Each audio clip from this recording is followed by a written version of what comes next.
Radical. Viewer discretion is advised. Welcome to Radical Rapid Fire Combat Response of the Week for October 26th through November the 1st. Stephen Porrer. Why do we care what someone else is doing? Why not just make our own content? Everybody's entitled to their own opinions. If you don't like his videos, don't watch them. Well, you left this on my Young Defiant upload, right? If you don't like his videos, don't watch them. Yet you say everyone's entitled to their own opinion. Okay, everyone's entitled to be critical and have their own opinion on things. Yet, make your own content and don't watch uploads. Okay, let's use that for movie critics and TV show critics and game critics. How about Stephen Porrer? No one on YouTube says anything about anything, right? Bite your tongues. Don't be critical of anybody. Don't praise anything, right? Your argument is basically, everyone shut the fuck up. Don't even say anything on YouTube. Fuck off, Stephen. Fuck off. Lavender Larry, it kind of depends on the strains. Sativa, indica, or a hybrid of the two. Also, it does depend on one's body. Personally, I'm a sativa lover, and it's helping my weight loss as well as my change of dieting. Yeah, hey, you know what? If weed helps you, like I said in that upload, it affects everyone differently. Keep going with that. I don't know the differences between sativa and indica or the hybrids. Okay, I'm not going to look it up, but hey, if it's working for you, Larry, go with it. Arioka, get on it, doggone it. I still have no idea what the heck does it mean. What does it mean? Well, obviously, it means, bestiality. Fucking dogs, I guess. Doggone it.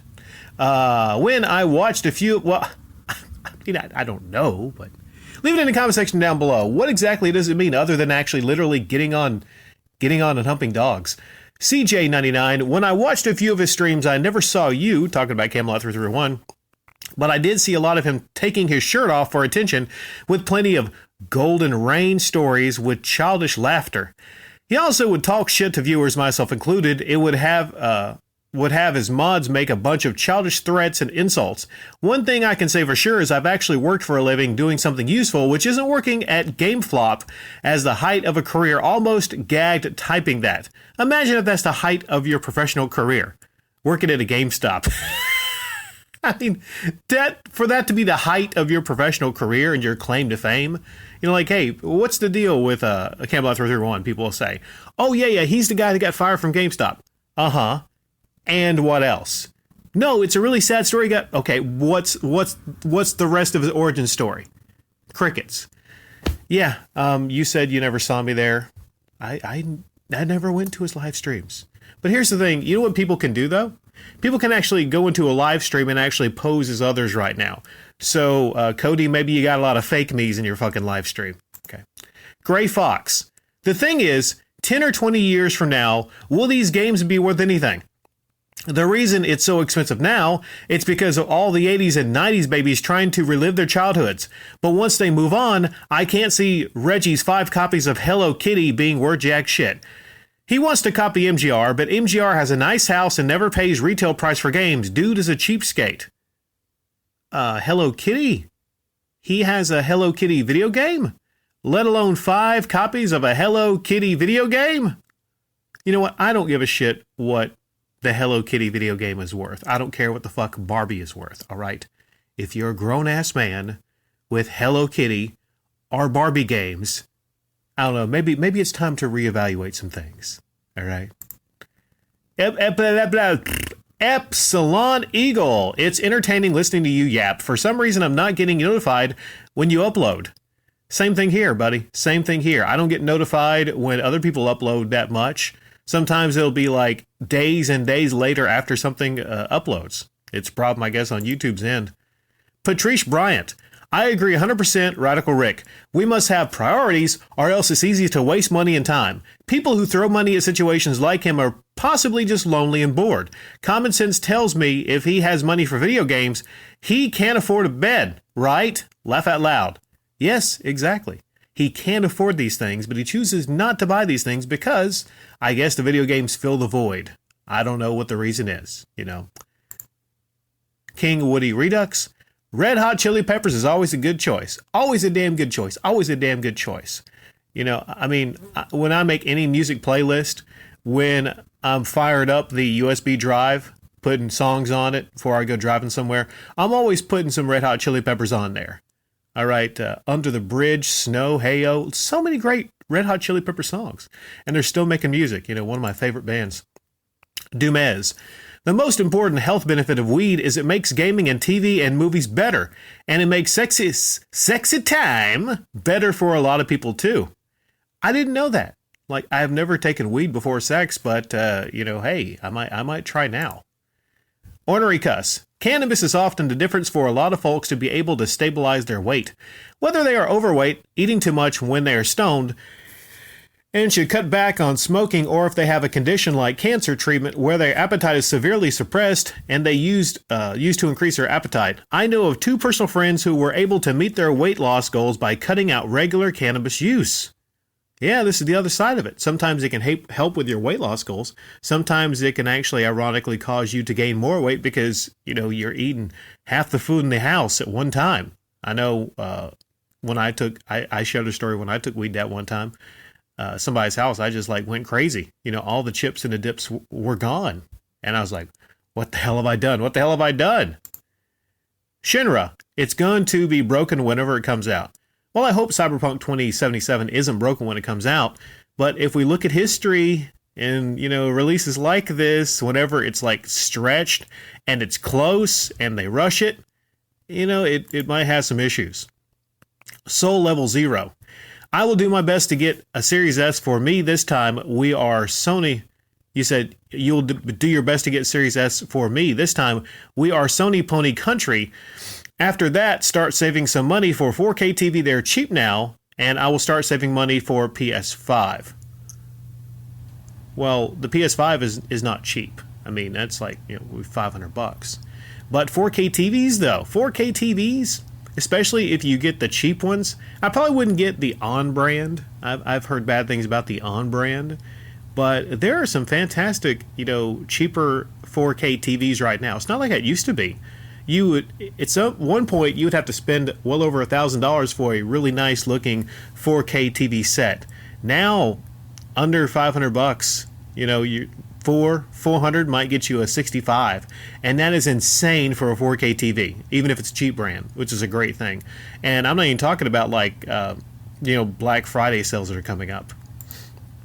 Dumez, holy crap, you were joking about Stadia having 17. Wait, you were joking? Oh, yeah. Holy crap, you were joking about Stadia having 17 users, and now you got 17 thumbs down on the video. Wow, coincidence. Listen, there's 18. There's now 18 Stadia users, okay? All right, so get it right. I'm just kidding. I know there's a fair number of people that have Stadia, and they're using it right now, but it's not that many. It isn't. I saw a video where somebody had NBA 2K21 and they got on a server and they're just running around trying to find somebody in the park to play with. And hours would go by, they didn't see anybody. I mean, how are you going to release online games like that on something like Stadia? It's fucking user base. It's just hilarious. I mean, I could get the game right now and I'm not good at the game, but I could be one of the best that ever played it on Stadia. Is that a selling point? Get these online games on Stadia. And even if you suck, you're going to be good because nobody's on there. Carlimo, yes, Stadia is funny. The name sounds like that fake sugar, but it will never be as sweet. Stevia, you're talking about. Stevia is supposed to be like the good alternative sugar, right? There's some sugars that are bad for you, but I think stevia. I've heard good things about stevia. Mike Warner, this game should have been targeted PS5 game next gen from the get-go. Then surprise the public by saying it's a PS5 Series X game, but if you have a PS4 Pro or equivalent, it will work. Where did they do that? I mean, they've done it several times toward the end of a generation, where they have a targeted game for the next generation, but it'll also work on the previous generation. I don't know what would have been the good choice. I mean, I get the line of thinking that you say, it's going to be a brand new game for the brand new consoles, and it also works on the other consoles. But I don't know. I mean, I don't think that really, at the end of the day, has much of a big difference on it, sales-wise. I think it just comes down to, how good the game is or how good people think it's going to be, how well it will sell. And if it's delayed past the holidays, games usually sell really well before the holidays. So I don't know. Professor G, Museum 2024. It's cool. Who cares if Metal Jesus Rocks got one early? He's never going to use it. According to his gamer tag, he barely made any use of his Xbox One. Well, you see, Professor G, it's not important to play the games in the consoles. What's important is to get them, to unbox them, to, set them right beside of all the other lovelies. That's what's important. You don't need to actually play games, That's not important. Nacho Man 64. Laugh out loud, I don't think that's a ladder. I don't know what else you call it in that game. What was the game called? The Player Pass game with the scary guy that grabs you and everything. Hello, neighbor. I mean, it looks like a ladder. Right? It looks like a ladder, acts like a ladder. Then I'm going to call it a ladder right beside the house. Heavy Metal Gamer Show. Ricky Berwick is hilarious as hell. I mean, obviously he's disabled, etc., but he makes the best of it and provides great entertainment, not because of his disability, but he is so damn funny despite it, especially when he talks trash to other YouTubers. Sure, he does disgusting stuff, that poor Oreo cookie, but he's damn good. So is Crypt Daddy. I'm sure you've seen their feud, that guy's funny too. Also, to be fair, Reese's are the top tier candy, so he knows the good stuff. Top tier candies. I would say Reese's are a top tier candy. Low tier candies, I would say Paydays. I saw Hubie Halloween and that guy in it, the cop with the mullet. He's in a car eating a Payday, and I'm thinking he's gonna snap a tooth. Them Paydays are fucking nasty. What the fuck were they thinking? And I think the funniest Ricky Berwick stuff was when he painted in a beard and started talking about Keemstar. That was some funny stuff. Hadam 10 Rose. If you're going to rub off on somebody, you really should be positive. Oh, yes. Yes, indeed. Alan AA. Yeah, if I had a basement leak that cost $10,000, I would be canceling my trip. I think most people would. But he plays the poor me card, shaking my head. That's a great point. I don't know if anybody's ever brought up. Let's say you got a problem. A big problem that you think's going to cost up to $40,000. Well, wouldn't you be canceling any fucking trips coming up? But it's almost like he knew that it wasn't going to cost that much money to actually fix it, so he didn't cancel the trip to Japan. Alter Penguin. King Arthur and the Knights of Justice slick outro. Yeah, you know what? That one doesn't get a lot of love, but that's an underrated music from that SNES game. Shinra, a real lack of critical thinking on behalf of this commentator. Some people just see things on the surface level, take things as face value, and some people think for themselves. I think you're talking about somebody, one of the Famelot, I believe, Camelot 331.